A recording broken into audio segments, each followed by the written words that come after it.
The retired Admiral dropped his champagne glass so hard it shattered across the ballroom floor. That's how the night began. Crystal exploded beside polished dress shoes, while conversation stopped mid-sentence all around us. A pianist near the stage missed 3 notes in a row before giving up completely. I stood frozen beside the buffet table, holding a plate I suddenly couldn't feel in my hands. The Admiral was staring directly at me. Not casually. Not politely. Like a man who had just seen somebody return from the dead. My father laughed awkwardly beside him, completely unaware of what was happening. "Careful there, Tom," he joked. "Didn't mean to scare you." But retired Admiral Thomas Walker never took his eyes off me. "Impossible," he whispered. His voice cracked slightly on the second syllable. Then he said the sentence that changed the entire room. "That's the woman who extracted my entire unit from Syria." Silence swallowed the ballroom whole. You could hear ice settling inside whiskey glasses. Across the room, several retired officers slowly turned toward me with expressions I recognized immediately. Recognition. Shock. Memory. My younger sister Melissa looked between us in confusion, while her husband David lowered his drink halfway to the table. Dad blinked twice, then laughed again, louder this time. "Oh, now hold on," he said. "You've got the wrong person. Caroline here worked office contracts or something." I wanted to disappear.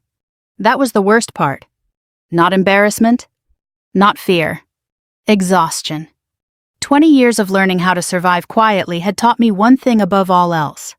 Attention is dangerous. Admiral Walker took one slow step toward me. Older now. Gray-haired. Still carrying the posture of command. But I recognized him instantly despite the years. Northern Syria. Dust storms. Black SUVs running without headlights. Radio static screaming through broken communications. Men trapped behind shifting front lines while Washington debated liability. He looked at me carefully, almost emotionally. "My God," he said softly, "you're alive." That sentence hit harder than the recognition itself. Because some part of me hadn't fully believed it either. The ballroom at the Coronado Bay Resort suddenly felt too warm, too crowded, too bright. I set my untouched plate onto a nearby table before my shaking hands dropped it too. My father stared between us now, confusion slowly hardening into irritation. "You two know each other?" Walker answered before I could. "She saved 31 Americans during the Raqqa evacuation." The room stayed silent. I closed my eyes briefly. Raqqa. I hadn't heard that city spoken aloud in years. Most people back home forgot Syria the second headlines moved on. Americans are good at forgetting distant wars once they stop interrupting dinner television. But some of us never left those places completely. "Admiral," I said quietly, "that was a long time ago." His expression changed slightly. Not pity. Something worse. Respect. "You carried one of my wounded operators across half a mile of open road under sniper fire." Dad laughed nervously again. Now I know there's some misunderstanding here. But nobody else was laughing anymore. Because military people understand tone. And Admiral Walker sounded like a man discussing the dead. I should explain something. My father loved military prestige. Loved it. Richard Hayes built a successful accounting firm in Richmond after Vietnam kept him stateside during the draft years. The fact he never served haunted him privately for decades, though he rarely admitted it directly. So instead he worshipped accomplishment. Officers. Decorated veterans. Successful businessmen. Men with stories impressive enough to repeat over steak dinners and golf outings. Which made Melissa's husband perfect in his eyes. David trained Navy SEAL candidates in Coronado now after retiring from active duty, and Dad had spent the entire weekend introducing him like royalty. He trains Navy SEALs, he kept proudly telling people. Like somehow that achievement belonged to him too. Then somebody at our dinner table had jokingly asked the question, "What does your daughter even do?" And Dad, smiling into his bourbon glass, answered casually, "Honestly, Caroline never really settled into anything." That familiar little laugh afterward. The one designed to soften cruelty into humor. I'd heard it my entire adult life. She drifts around. Government contract work, mostly. Could never stay in one place long. Smart girl, just never found herself. The Admiral interrupted my thoughts gently. "May I sit with you?" I wanted to say no. Instead, I nodded once. We moved toward a quieter corner of the ballroom near wide windows overlooking San Diego Bay. Outside, sailboat lights moved softly against black water, while distant music drifted from another wedding downstairs. Walker lowered himself carefully into the chair across from me. "You disappeared after Aleppo," he said quietly. I retired. "You vanished." "That too." His old commander eyes studied me carefully now. "You still having nightmares?" That question nearly took my breath away. Because only somebody who lived through it would ask that first. Not "how are you?" Not "where have you been?" Nightmares. I looked away toward the harbor lights. "Sometimes?" He nodded like he expected no other answer. Across the ballroom, Dad still watched us uneasily while guests whispered among themselves. Melissa approached cautiously after a minute. "Caroline," she said softly, "what's happening?" I forced a calm expression. "Nothing important." Walker almost smiled sadly at that. "Still protecting everybody else, I see." Melissa looked completely lost now. "You were in Syria."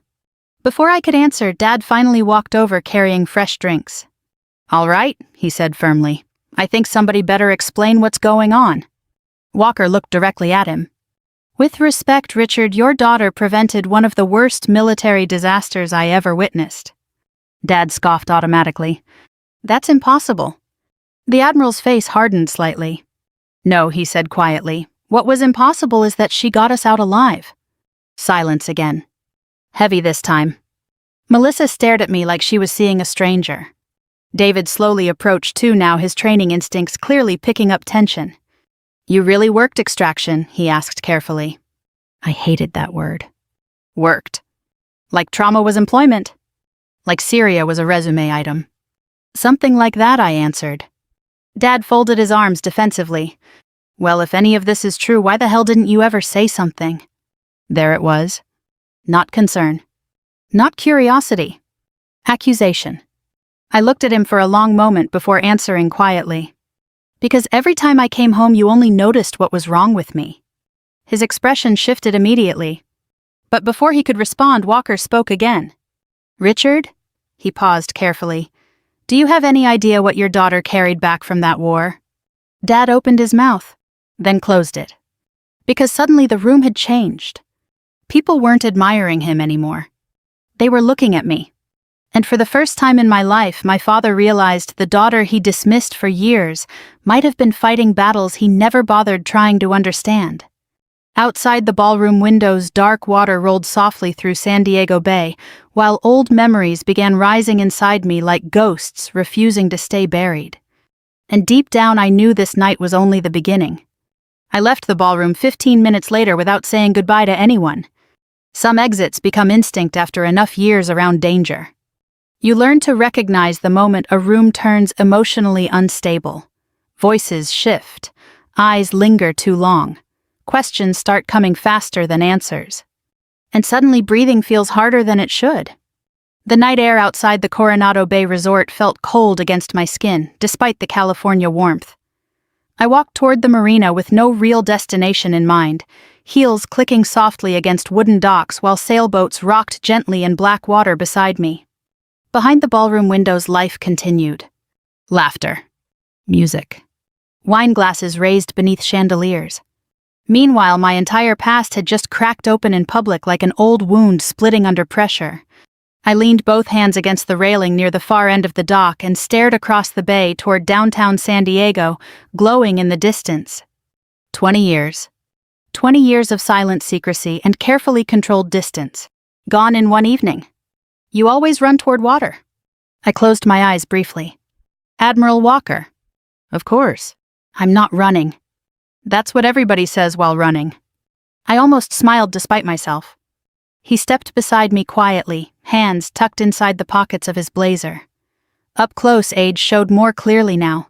Deep lines around his eyes, gray at the temples, slight stiffness in the way he moved his left shoulder. Syria took pieces from everyone. Some wounds just showed slower. You shouldn't have said all that in there, I said softly. Walker stared out across the marina. I know. Then why did you... His answer came immediately. Because your father humiliated you. That surprised me enough to actually look at him. Walker sighed heavily. Caroline. I sat in command rooms watching politicians debate whether my men were worth the risk. His voice lowered slightly. I'm too old now to stay quiet while decent people get treated like they're disposable. The word hit harder than he intended. Disposable. That's exactly how many of us felt coming home. Useful overseas. Uncomfortable back here. A yacht horn echoed somewhere across the harbor. Walker glanced at me carefully. You really disappeared after Syria. I tried. You stopped answering everyone. I wasn't in good shape. That was the cleanest version of the truth. The real version looked uglier. Panic attacks in grocery stores. Sleeping with lights on. 3 failed relationships because I startled awake swinging at shadows. Changing jobs every year because sitting inside ordinary offices felt unbearable after watching entire cities collapse into violence. Walker nodded slowly like he understood anyway. You know, he said quietly, my wife used to ask about you. I frowned slightly. Why? She said nobody risks themselves that many times unless they're carrying something broken already. That sentence landed deep because it was probably true. The marina stayed quiet around us, except for ropes creaking against docks in the wind. Finally, Walker spoke again. Do they really not know? Number. Nothing. I gave a tired shrug. My family thinks I did administrative consulting. He stared at me in disbelief. You coordinated covert extractions through active combat zones. I also missed Christmas 6 years straight and got divorced twice. I looked back toward the ballroom windows. People tend to focus on what affects them personally. Walker fell silent after that. Older people understand silence better than younger ones. They don't rush to fill every empty space with noise. After a minute, he asked softly, Do you ever talk about Syria with anyone? Number. Therapist. Briefly. Friends. I laughed once under my breath. Most people stop calling after you cancel enough dinners. That seemed to genuinely pain him. You saved a lot of lives, and lost others. There it was. The real thing underneath everything else. Survivor's guilt.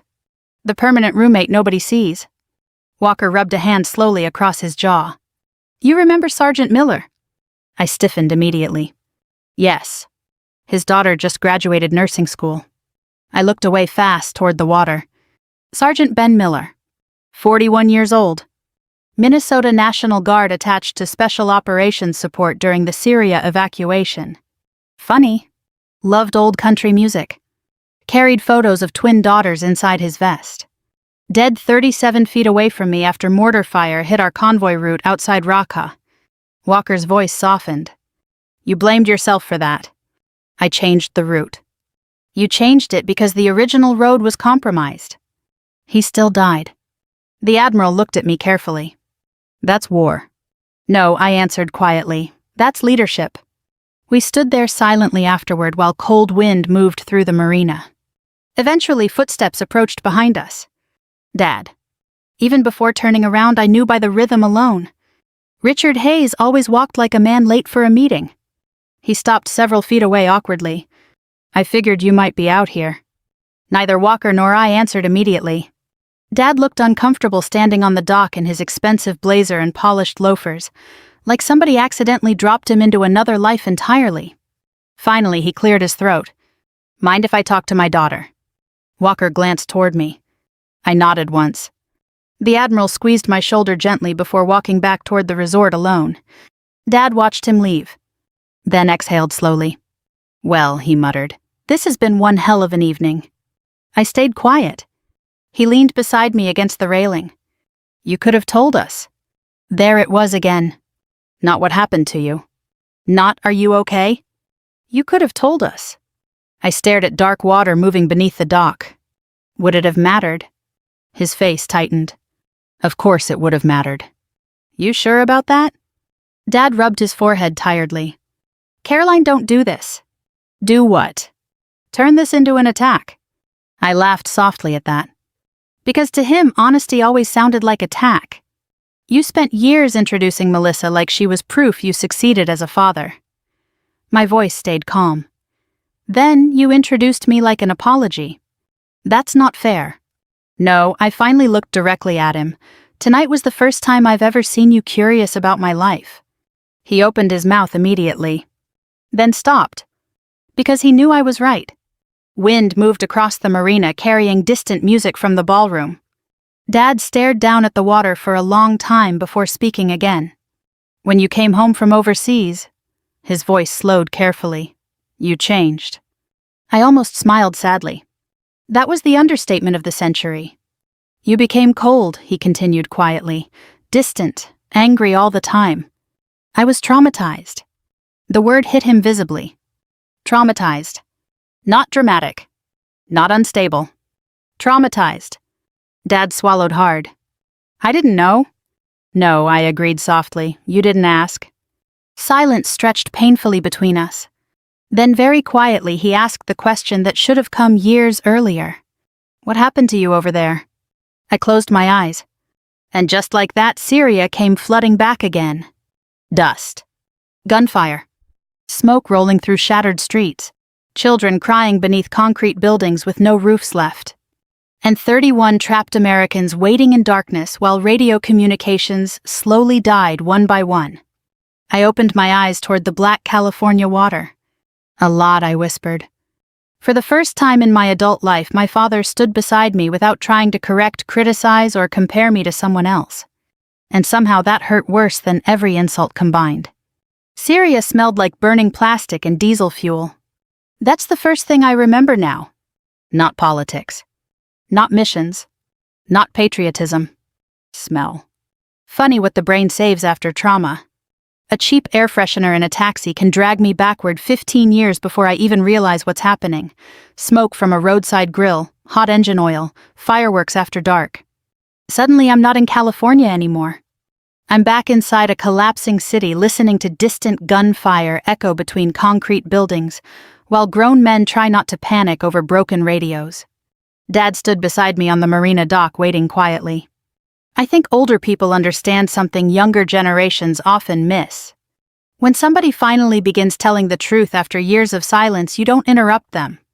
"You remember when I disappeared in 2017, I asked softly. Dad nodded slowly. "You told everyone I was doing consulting work overseas." "That's what you said." "Because it was easier." Wind moved cold across the water while lights shimmered across San Diego Bay.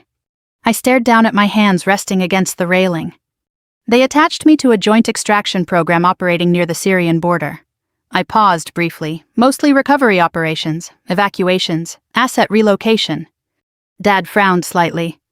"You mean military rescue missions?" "Sometimes." The truth was messier than that. Officially, half the work didn't exist. Unofficially, people died constantly. I closed my eyes briefly.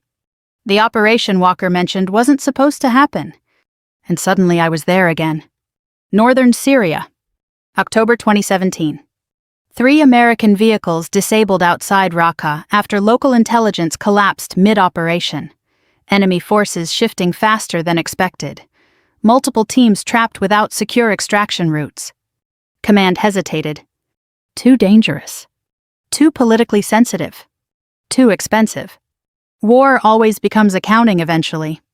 Walker's unit spent 14 hours pinned inside an abandoned textile warehouse, while drone surveillance failed repeatedly due to weather conditions and electronic interference. No reliable exit. No air support. No guarantees. Dad listened silently now, expression tightening more every minute. We had local contacts still operating smuggling corridors near the Turkish border. I continued quietly. Old civilian routes, some were still usable. "You organized the rescue." "I organized transportation." That sounded smaller. Safer. Less personal. But Dad looked at me carefully. "That Admiral said you carried wounded soldiers." I swallowed slowly. Because once memories start moving, they don't stop politely. One of Walker's operators took sniper fire crossing a street near the industrial district. Femoral artery damage. Losing blood fast. Vehicles couldn't reach him because the road was exposed. So I went myself. Not bravery. Necessity. People misunderstand that all the time. Most acts labeled heroic happen because somebody runs out of alternatives. "I got him into a transport van," I said softly. "That's all." Dad stared at me in disbelief. You make it sound ordinary. Nothing felt ordinary anymore after enough years around death. A ferry horn echoed across the harbor while music drifted faintly from the ballroom behind us. Finally, Dad asked quietly, "How many times were you over there?" I laughed once without humor. Too many. His face looked older under the dock lights now. Not physically. Emotionally. Like invisible pieces of his understanding were rearranging themselves painfully. "You were gone all the time," he murmured. "I know. You'd come home for holidays and barely speak to anybody." I looked out toward the black water. Because my nervous system was still overseas. That sentence seemed to genuinely confuse him. So I explained, "You don't come back from places like that overnight." I searched for words he might understand. "Your body keeps waiting for danger long after danger's gone." He stayed quiet. I continued anyway. Crowded restaurants felt unsafe. Loud noises triggered adrenaline. I couldn't sleep properly. My throat tightened slightly. Sometimes I'd wake up convinced somebody was breaking into the house.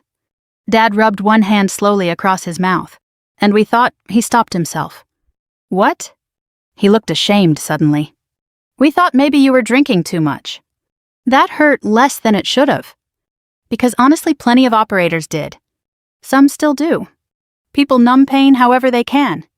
"I know what you thought," I answered gently. For several long moments, neither of us spoke. Then Dad asked the question buried beneath everything else.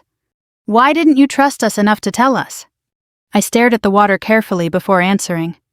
Because every time I tried acting normal around the family, I failed. The words came easier now. Not because they stopped hurting. Because exhaustion finally outweighed fear. "You remember Melissa's Christmas party in 2018? Dad nodded slowly. "You snapped at Uncle Gary." He grabbed me from behind unexpectedly. I swallowed. I nearly broke his wrist before I realized where I was. Dad's eyes widened slightly. "I thought you were overreacting." "I was having flashbacks." Silence. Heavy silence. I didn't understand what was happening to me yet, I admitted quietly. I just knew I couldn't relax anymore. That was the ugliest truth about trauma. Sometimes you don't even recognize yourself. The ballroom doors opened behind us suddenly, and Melissa stepped outside carrying her shoes in one hand. "There you are." She approached slowly, clearly unsure whether she was interrupting something fragile. Dad straightened slightly beside me. Melissa looked between us cautiously. "Everything okay?" Neither of us answered immediately. Finally, Dad nodded once. "We're talking." Melissa almost smiled sadly at how strange that sounded coming from him.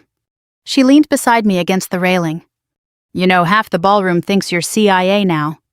I laughed softly despite myself. "Wonderful." "David's been cornered by retired Marines for an hour asking about Syria." That made me groan quietly. Attention spreads fast in military circles. Especially stories involving survival. Melissa studied me carefully in the marina light. "You really saved those men." I looked away immediately. Because that question always carried another one beneath it. "Who didn't you save?" "That operation went bad," I answered carefully. "But you got them out." "Most of them." Dad caught that instantly. "What do you mean most?" There it was. The part families never imagine when they romanticize service. Failure. Loss. The names you carry forever afterward. I closed my eyes briefly. Sergeant Miller died during the extraction. Melissa's face fell immediately. Dad looked physically stricken. "How?" "Mortar strike." The words still tasted metallic after all these years. "He had daughters," I added quietly. "Twin girls." Nobody spoke. Somewhere inside the ballroom, people laughed loudly over wedding stories and old military jokes, while outside on the dock, 3 members of the same family stood facing the reality that war doesn't end just because somebody makes it home alive. Melissa finally touched my arm gently. "You carried all this by yourself." I almost answered automatically. That's what trained people do. Minimize. Deflect. Endure quietly. But tonight, honesty kept forcing its way loose. "Yes," I whispered. Dad looked down toward the dark water for a very long time. And when he finally spoke again, his voice sounded smaller somehow. "My God, Caroline. Not judgment. Not criticism. Just grief. Because for the first time, my father was beginning to understand that the daughter he called unstable had actually come home carrying ghosts too heavy for most people to survive gracefully. The following evening, Admiral Walker invited several guests to a private dinner overlooking the bay. I almost didn't go. Honestly, after the scene at the gala, disappearing back to Virginia sounded a whole lot easier than sitting through another room full of military stories and awkward attention. But Melissa knocked on my hotel door around 6 carrying 2 coffees and wearing the same expression she used to have when we were girls, trying to convince Dad not to cancel summer vacations after bad weeks at work. "Please come," she said softly. "People aren't talking about you like gossip anymore." "That's supposed to help." She smiled sadly. "They're talking about you with respect." That word still made me uncomfortable. Respect can become another kind of distance. Still, I went. The dinner took place at a quiet seafood restaurant tucked along the marina in Coronado. Nothing flashy. Dark wood walls, framed Navy photographs, old Frank Sinatra songs drifting softly through hidden speakers while sailboats rocked outside beneath yellow dock lights. The crowd skewed older. Retired officers. Military spouses. A few gray-haired veterans walking carefully with canes and old injuries. The kind of Americans who speak slower now because life already taught them what matters. Dad stayed unusually quiet during the drive over. No boasting. No forced jokes.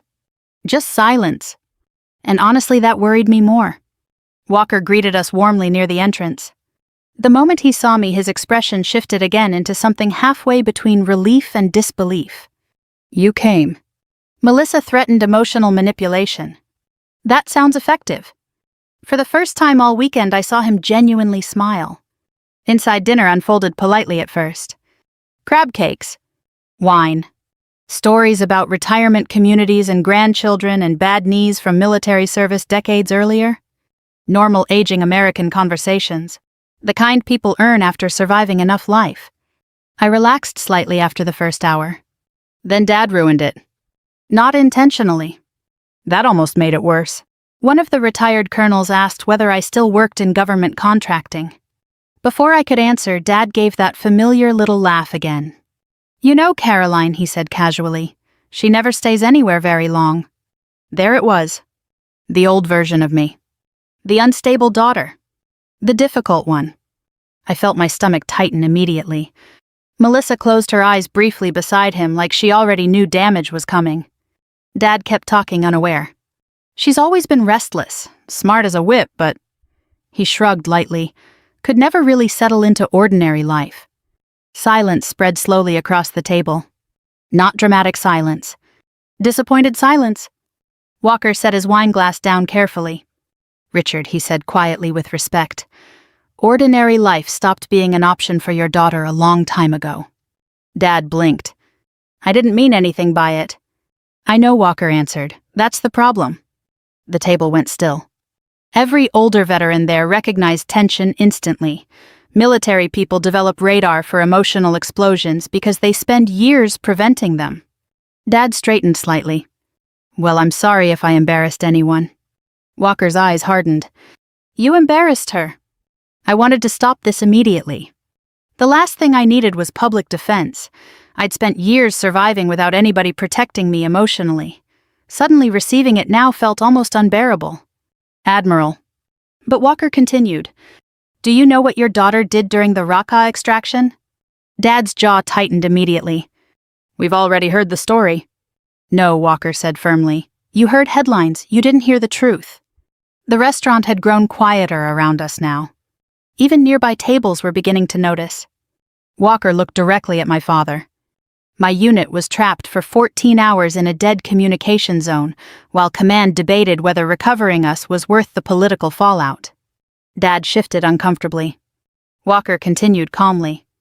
3 rescue attempts failed before Caroline arrived. I stared down at my untouched food. "Please stop. Please." But older men who carried survivor's guilt rarely stop once truth starts moving. She crossed hostile checkpoints using civilian transport routes nobody else was willing to risk. Walker's voice roughened slightly. "And when one of my operators got hit..." He looked directly at Dad now. Your daughter carried him herself." The entire table stayed silent. Dad looked genuinely shaken. "She weighed maybe 130 pounds, Walker continued softly. "My operator weighed over 200 with gear." Melissa slowly covered her mouth with one hand. I could feel every eye turning toward me now. The same thing I'd spent 20 years avoiding. Recognition? Walker leaned back slightly. Most people at that point would have abandoned the wounded and saved whoever they still could. His eyes moved toward me briefly. Caroline refused. Dad looked at me differently now. Not proudly. Confused. Like the daughter sitting beside him no longer matched the version he'd spent years believing existed. Finally, he spoke quietly. "Why didn't you tell us any of this?" And something inside me finally cracked. Not explosively. Not dramatically. Just enough for years of exhaustion to start spilling through. Because every time I came home, I said softly, "You acted like the problem was my personality." Dad's face fell immediately. Nobody interrupted. So I kept going. "You told people I was unstable." "Caroline."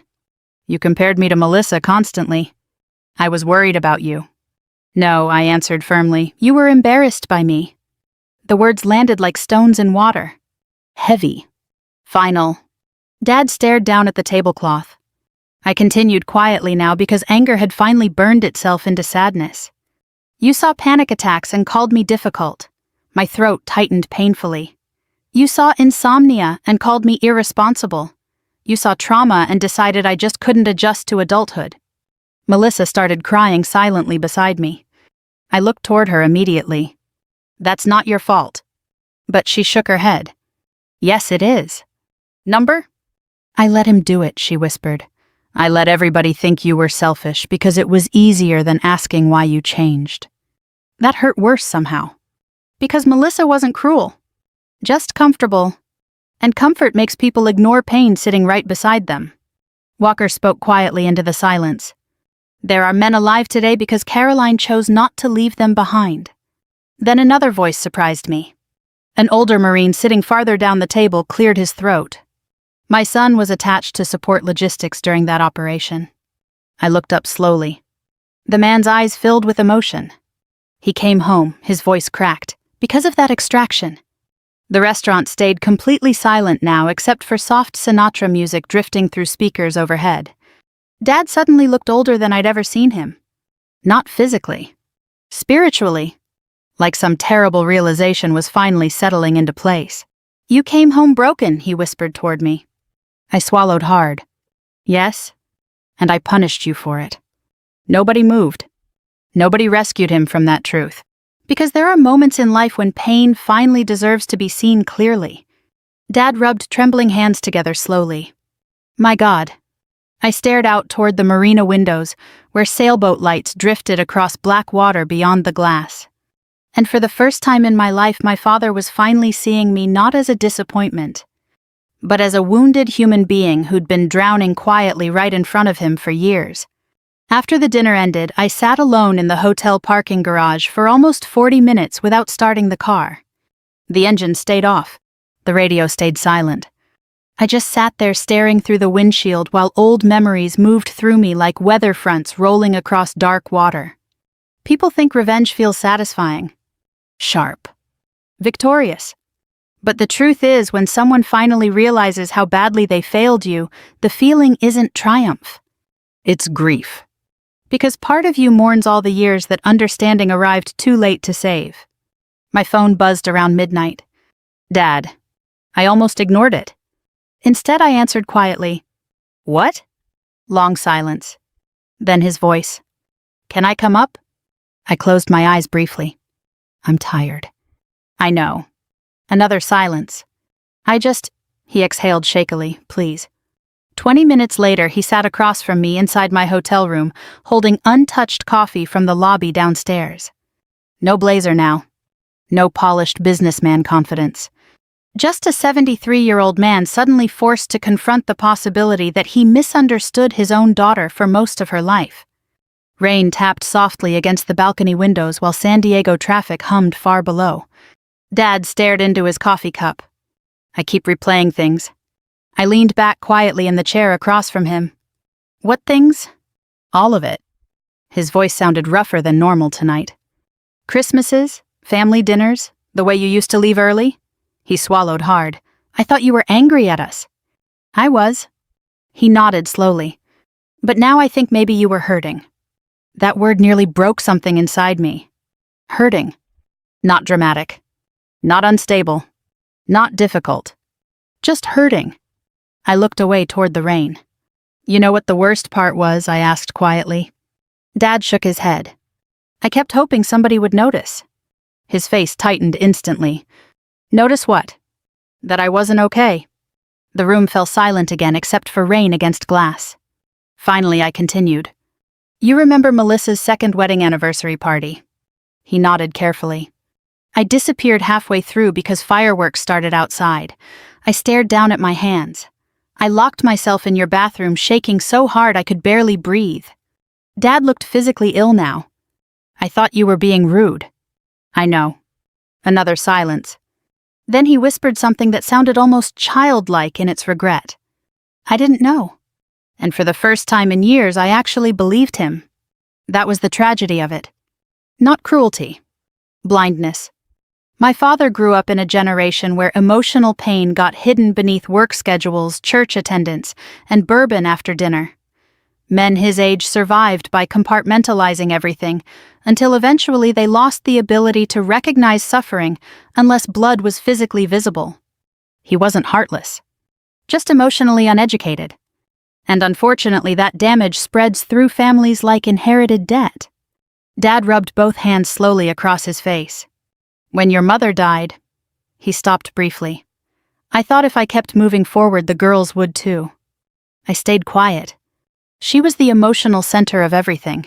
His voice cracked slightly now. After she was gone, I didn't know how to talk about feelings without feeling weak. That sounded exactly like him. Richard Hayes believed competence solved everything. Work harder. Stay composed. Keep functioning. But trauma doesn't negotiate with productivity. Eventually, it collects payment. Dad looked toward me again. So when you came home different every time? He shook his head slowly. I kept treating it like a behavior problem instead of pain. I swallowed carefully. You compared me to Melissa constantly. His face twisted immediately. I know. She got married, had kids, stayed close to home. I laughed softly without humor. Meanwhile, I couldn't survive grocery stores some days. Dad looked down. You scared me. That answer surprised me. What? You disappeared into places nobody could talk about. Then you'd come home colder every year. He rubbed trembling fingers together. I thought if I pushed you harder, maybe you'd snap out of it somehow. That hurt because it sounded painfully believable. Older generations often mistake pressure for motivation, especially fathers. I wasn't lazy, Dad. I know that now. The rain outside thickened briefly. For several long moments, neither of us spoke. Then he asked quietly, how bad did it get? I stared toward the dark hotel window. There are questions veterans usually avoid answering honestly because civilians don't know where to place the truth afterward. But tonight felt different. So I answered. There were months I didn't want to wake up anymore. Dad inhaled sharply. I'm not saying I wanted to die, I clarified softly. I just got tired of carrying everything. His eyes filled immediately. You went through that alone? Yes. Why didn't you call me? The sadness in his voice almost undid me completely. Because underneath all the damage, part of me had wanted exactly that for years. A father. Not a critic. Not a judge. Just a father. I didn't think you'd understand. He nodded slowly, like accepting a sentence handed down in court. You were probably right. That honesty mattered. More than defense would have. Dad stood suddenly and walked toward the balcony window, hands shoved deep into his pockets. I used to brag about other people's children constantly, he admitted quietly. Doctors, lawyers, military officers. He shook his head bitterly. Meanwhile, my own daughter was surviving things I couldn't even imagine. I watched his shoulders rise and fall slowly. When Admiral Walker looked at you, Dad paused. I realized he knew parts of you I never bothered learning. Neither of us moved. Then finally he turned toward me again. I'm sorry, Caroline. Not polished. Not rehearsed? Just broken. I'm sorry I made home feel like another battlefield. Emotion closed hard around my throat. Because that was exactly what it had felt like. For years. A place where I constantly defended myself instead of resting. Dad stepped closer slowly. I can't undo what I missed. His voice trembled openly now, but if there's still time, I'd like to know my daughter before one of us dies. That sentence hit with the quiet force only older people truly understand. Because after 60, 70, 80, time stops feeling theoretical. I stood slowly. For a second, neither of us moved. Then I hugged him. Not because everything was healed. Not because pain disappeared overnight. But because for the first time in my adult life, my father finally saw me clearly. And maybe that was the beginning of forgiveness. 6 months later, my father drove 8 hours just to help me replace a broken porch railing. That may not sound important to some people. But if you knew Richard Hayes, you'd understand it was practically a declaration of love. No speeches. No dramatic apologies. Just an old man arriving in North Carolina at 7 in the morning with a toolbox black coffee and too many hardware store supplies. That's how men from his generation often say the things they never learned to express out loud. By showing up.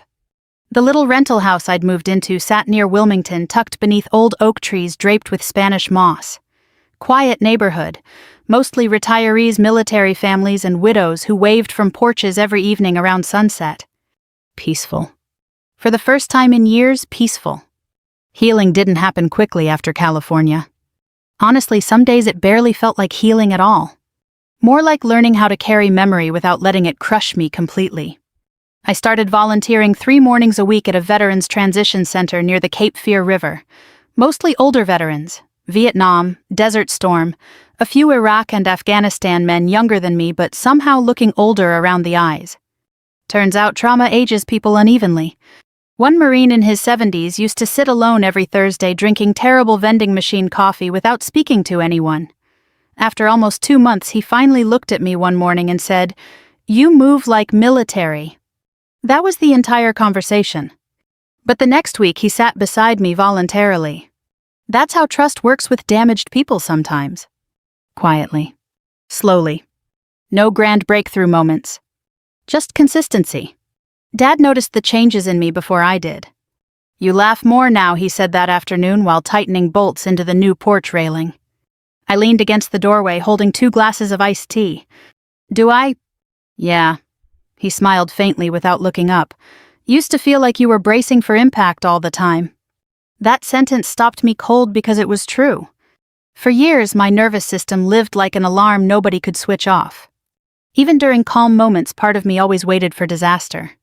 Dad wiped sweat from his forehead and stepped back to inspect the railing. "Hand me the wrench." I passed it over silently. Watching him work felt strangely emotional now. When I was little, Dad fixed everything himself. Broken sinks, bike chains, fence posts. After Mom died, repairs became his coping mechanism. If he could keep the house functioning, maybe the family wouldn't collapse too. Unfortunately, people aren't plumbing. Pain leaks anyway. That evening, we grilled hamburgers on the tiny back patio while cicadas buzzed through humid Carolina air. Boats moved slowly through the waterway beyond the trees, their lights glowing soft gold at dusk. Simple life. The kind I used to think I no longer deserved. Dad sat quietly after dinner, staring out toward the water. "You know," he said eventually, "I've been thinking about something. That's dangerous." He chuckled softly. "I spent years believing strength meant hiding weakness. I stayed quiet. Probably got it from my father." He shook his head slightly. "Hell, that whole generation came home from wars emotionally half dead and nobody talked about it." That was true. Men from World War II and Korea often survived through silence because society gave them no other tools. Unfortunately, silence becomes inheritance. Dad looked toward me carefully. "When you came home struggling?" He paused. "I thought acknowledging it would somehow make you weaker." I swallowed slowly. Instead, pretending nothing was wrong made everything worse. Yes. The honesty between us still felt unfamiliar sometimes. Not uncomfortable anymore. Just new. Dad leaned back in his chair. "I actually started reading about PTSD. That surprised me enough to laugh." You. I know, shocking. What did you learn?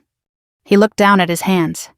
That a lot of traumatized people isolate because they're trying to protect others from themselves. Emotion tightened quietly in my chest. Because that was exactly what I'd done for years. Not avoiding family out of hatred. Out of fear. Fear of snapping at people, fear of ruining holidays, fear of bringing darkness into rooms that felt safe before I entered them. Dad exhaled slowly. I wish I'd understood earlier. Part of growing older is realizing regret never fully disappears. You just learn to live beside it more gently. A week later, Melissa visited with her 2 kids. Watching my sister move around my little house barefoot while her children chased fireflies across the yard healed something inside me I hadn't even realized was broken. For years I kept distance because I believed I no longer fit inside ordinary family life. Now I understood something different. Trauma may change people, but it doesn't disqualify them from love. Late that night after the kids fell asleep, Melissa and I sat on the porch swing listening to frogs near the water. I used to envy you, she admitted quietly. I blinked. You envied me. You got to escape. That stunned me. Melissa smiled sadly into the darkness. Dad put all his expectations onto me after you left. She tucked a blanket tighter around her shoulders. Perfect marriage, perfect kids, perfect life. Her voice softened. I spent years terrified of disappointing him too. That hit hard because I'd never seen her burden clearly either. Families misunderstand each other in every direction sometimes. I'm sorry, I whispered. She shook her head gently. We were both trying to survive him in different ways. The porch swing creaked softly while warm southern air moved through the trees. Then Melissa looked at me carefully. You know what changed him most. What? The shame. I frowned slightly. She continued quietly. Not because you were impressive, because he realized you were suffering and he missed it completely. I stared out into the darkness beyond the yard. Maybe that was true. Maybe the deepest pain parents feel isn't failure itself, but realizing they misunderstood their own child while there was still time to do better. The next morning, Dad prepared to drive back to Virginia. Before leaving, he hesitated beside his truck awkwardly. Then he reached into the cab and handed me something. An old framed photograph. Mom standing between Melissa and me at Virginia Beach when we were children. I stared at it silently. You should have it, he said softly. Emotion rose unexpectedly in my throat. Thank you. Dad nodded once. Then after a small pause, he added quietly, I'm proud of the woman you became, Caroline. His eyes filled slightly, not because of Syria, because you survived it, and still chose kindness afterward. That one nearly broke me. Because after everything, kindness was the part I fought hardest to keep. He hugged me tightly before climbing into the truck. I stood in the driveway watching him disappear down the quiet Carolina road beneath giant oak trees. And for the first time in decades, home no longer felt like a place I had to survive. It finally felt like somewhere I belonged again. If this story touched you, maybe take a moment to think about someone in your own life who might be carrying pain silently. Sometimes the strongest people are the ones struggling hardest behind closed doors. And sometimes one honest conversation can heal wounds that pride protected for years. Thank you for listening, for reflecting, and for spending this time with me.